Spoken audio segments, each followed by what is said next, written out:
বাবা ছটপট করো না তো। ও সরি। বুঝে গেছি। কি ঠিক আছে তো? একদম না, অনেক বেড়ে গেছে। আমি আগেই জানতাম বাড়বে। কয়েকটা দিন বাড়ি থেকে বাইরে ছিলাম, চিন্তায় চিন্তায় তোমার ঘুম হচ্ছিল না, মাঝখান থেকে প্রেশারটাও বাড়ি ফেললে।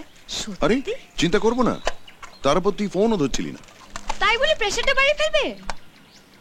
শোনো, কয়েকটা ওষুধ লিখে দিচ্ছি, ঠিক ঠিক সময় খাবে, বুঝলে? ওষুধ খাওয়াটা কি ঠিক হবে? তুই তো এখন ডাক্তারি পাসই করিসনি। বাবা, ফার্স্ট ইয়ারে সবচেয়ে বেশি নাম্বার ছিল আমার।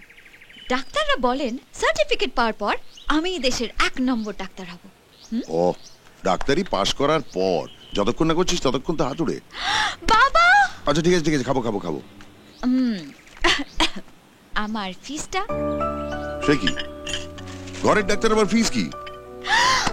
ওমা কি হলো? মা দেখো, এতক্ষণ বাবাকে দেখছিলাম, বাবা আমাকে ফিস দিচ্ছে না। কিছু বলো।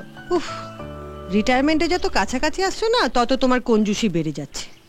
আচ্ছা, বাইরে ডাক্তার দেখাতে গেলে তো ফিস দিতে হতো নাকি? এরপর কেউ ডাক্তার হতে চাইবে? আচ্ছা বেশ, এই নিন আপনার ফিস। Thank you.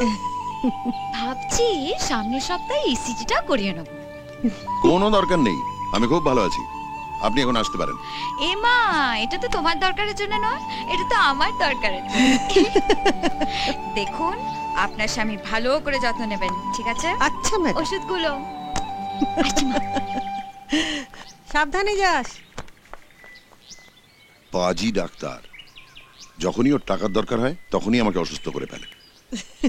ঠিক আছে, আমিও এবার দলে লোক আনছি, এমন একজন লোকের সঙ্গে ওকে বেঁধে দেবো না যাকে ঠকানো মুশকিল হয়ে যাবে।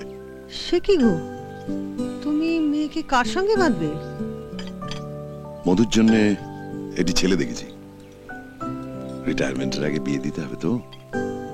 তুমি মেয়ের জন্য ছেলে দেখে ফেলেছো? কই, আমাকে তো বলনি।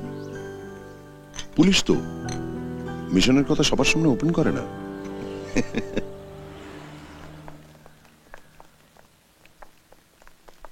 Madhurima, yes sir.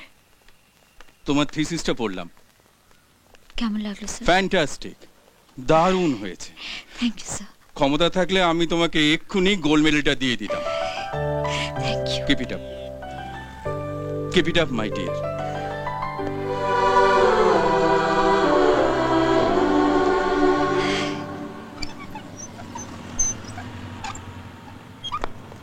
অ্যাকশন!